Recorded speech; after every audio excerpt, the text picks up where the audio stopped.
Please welcome Mark Harmon.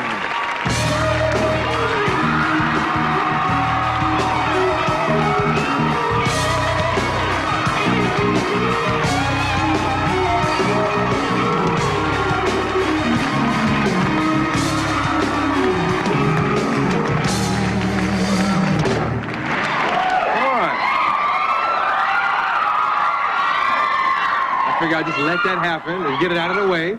I brought my whole family along. You know, I got to watch the movie last night. Yeah. And you kind of play a sexy Willard Scott. That's a thought, isn't it? Yeah.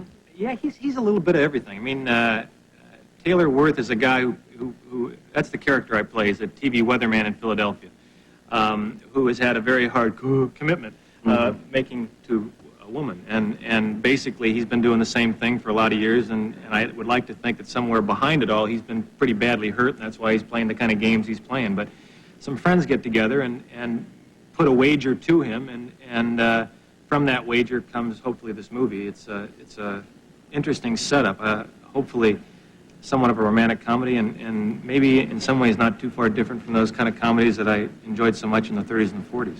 Yeah. Now, let's look at the other side of it. There are some people out there who, say, for instance, just for lack of a better name, let's say Gloria Steinem's looking.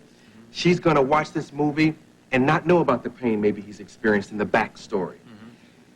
And she's going to find it a little painful or chauvinistic when she sees this plot. Maybe, except it was written by two women.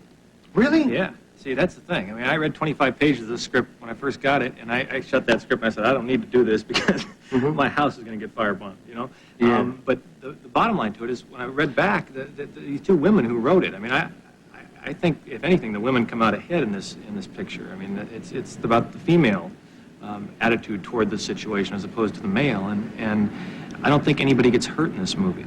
I mean, it's all for progress. I mean, they all change. They all get better because of the situation, and hopefully, I mean, I don't know how much more complicated it can get than that. I mean, if this movie went on another 10 minutes, I don't think there'd be any great big lesson to learn. I mean, they maybe have one more date. I mean, that's probably the idea. This is the kind of movie we don't want to walk out of in the first 20 minutes. We want to see the whole thing. Well, no, that's what I think. I think like any of those romantic comedies, if you get by the first 20 minutes in the setup, I mean, that's where a lot of information comes at you real hard, and you got a lot to pick up, and then sit back and enjoy it, and hopefully people will, and laugh a little bit, and just enjoy a time at the movies. Yeah. For those who are confused about the plot, let me tell you more about this bet. Maybe I should kind of expound on that. Or you can do it. No, you do it. You're doing good. Basically, him and his buddies get into a bet, and ladies like him, his character in this movie, and he gets 3 women to commit to marry him. The problem is he's supposed to turn all 3 of them down later and win the bet, but he is soft on one of them, right? Well, yeah, it's a process. I mean, he pretty much ends up falling for the one that he is least likely to meet in the first place. If it wasn't for this bet, he'd never stick in with this lady and get past the first point of getting to know someone, and past the point that has been so convenient for him for so many years. And I think that's what it's about. I mean, people change, and in the course of this, he changes and meets someone he really cares about, and hopefully, you know, something. I mean, there is a payback. I mean, these women find out about this bet, and that's where the movie really starts kicking in. I mean, they make his life a living hell. Yeah. Yeah.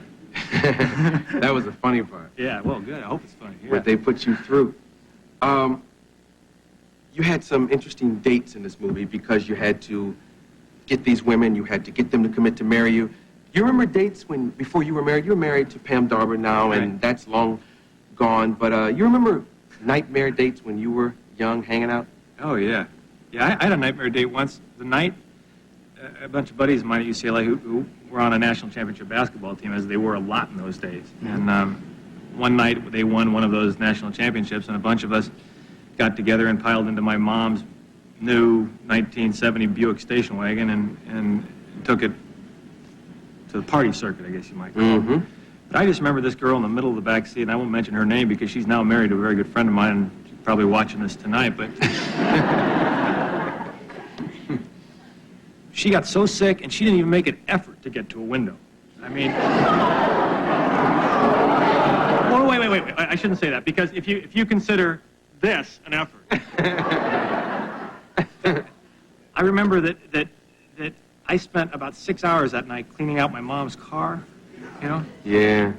Cleaned it so well that my mom said, you know, anytime you want to take my car, you go right ahead and take that car. Yeah. But the problem was, is every time you turn on the heater in that car. And I sold that car to a friend of mine, and he said, Mark, it's a great car, but, you know, every time I turn on that heater, there's this odor. Yeah. I have no idea what you're talking about. It's not the same friend that married the girl. We'll be right back with more Mark Harmon. Oh, no!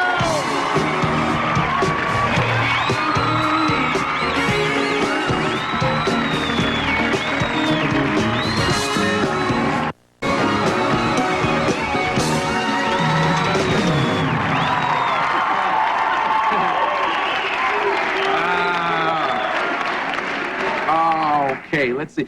You know, I was talking to a member of my staff. We were talking about the movie, and I had forgotten you haven't always been a movie star. I forgot about St. Elm Square. 'Cause Yeah. being here on the Paramount lot, you know, Yeah. we're kind of neighbors and Right. everything. How did your character eventually end? Because we had an argument about that. Oh, really? Yeah. What'd you say?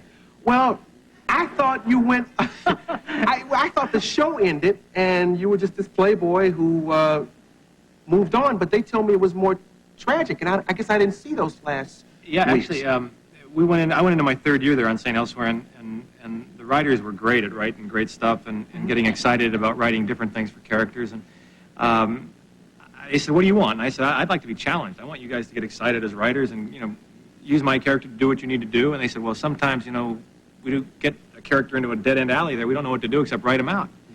You know, and I said, "Well, yeah, I remember that with Terry Knox. He found out he was the rapist. He was vacationing in Hawaii, and he opened the script up and he read it. He was the rapist. I mean, he didn't know that, you know." Ooh.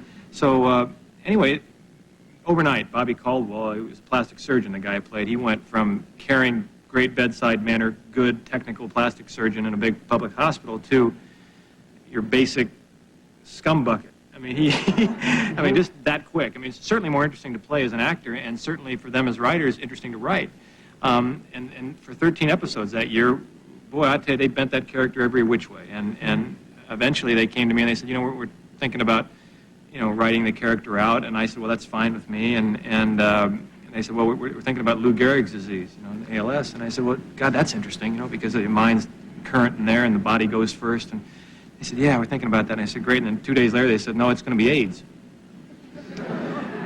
And I said, "Okay." And they said, "No, we want to do a thing on heterosexually transmitted AIDS," which was a big risk at that time because no one was even admitting that. You know, there was this whole slam out there about that this was the result of a certain type of lifestyle and you know, horrible stuff. And so, anyway, in 3 episodes, they took my character through stages of this disease and exited me from the show, which was great. I mean, not that you leave the show.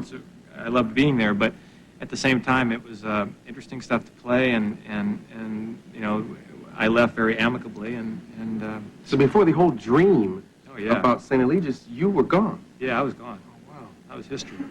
You remember your first television role? Yeah, I was.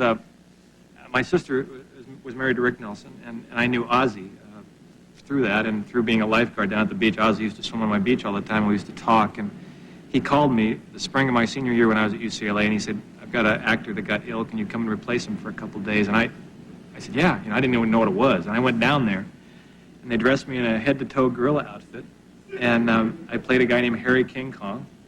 I had one line, which was, "Hi, my name is Harry King Kong. Which way is the Empire State Building?" Which I delivered just about like that. Yeah. Yeah, and that was it. That was my introduction into this business, I guess. You know, Yeah. some And things haven't changed. You mentioned you were a lifeguard. You were a real lifeguard? I've never met a real lifeguard.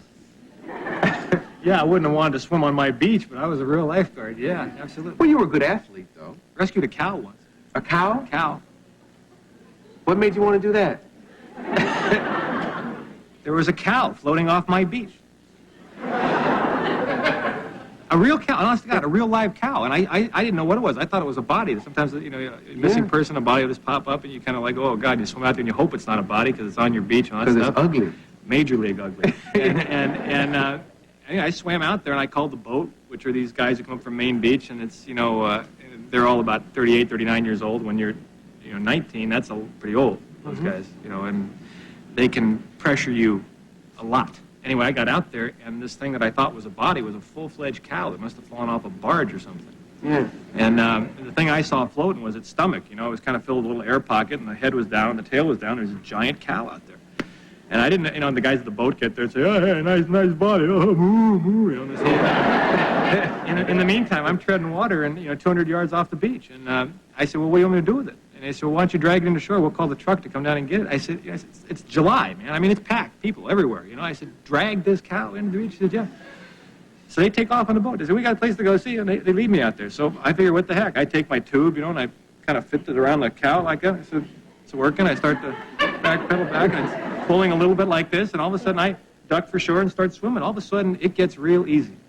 It gets real easy. And I'm going, what is this? And swim a little more, and all of a sudden I said, that's not right, you know. And I kind of come up out of the water, and I am surrounded about 30 yards in a circle by this bubbling yellow mass of ooze. And this cow has been in that water so long that my tube is cut right through him like a butter knife, and there's two halves of a cow sinking right next to me like this. Honest to God, and a lot of fish. Yeah. A lot of fish. You know, like this, and you're like walking on top of the water to get to shore. Except my tube is tied in a circle, so every time it hits a rough piece of water, I'm going like this, back in the water, back to where it was. Anyway, the whole rest of the summer, every time my phone would ring in the lifeguard stand, I'd pick it up, I'd say, Tower 14, they'd say, woo. That's weird. See, I'm thinking in my mind, should I ask him about being a star college quarterback, or should I ask him about this lifeguard thing? Lifeguard thing. And we went to that. That's right. It's not the job it's cranked up to be. It's real boring after about 2 days. Yeah. Yeah, man. Oh. Your dad was a Heisman Trophy winner? My dad was, yeah, Michigan, 1940. Yeah. So, when you made the decision not to play pro football after your UCLA career, was that tough on Dad? Well, you know, I didn't. Gosh, I would love to sit here and say I had a decision to make. I don't know that I really had a decision to make. I mean, it's neat to sit back and say, okay, I could have gone to camp and I could have gotten bonus money for reporting. Nothing about making the team, but it was more money than I'd ever real. And whoa, so you know, I just thought that it was time to get on and do something else. You know, all those guys. There were 19 guys drafted off the team I played on. They all went and made more money in 6 months than I made in the next 6 years. Yeah. Yeah. I'll tell you, this ain't a bad thing to do after playing for UCLA, to become the sexiest man alive. This is great. This is great. Sexiest man alive. That must have a lot of pressure. Yeah, oh, man.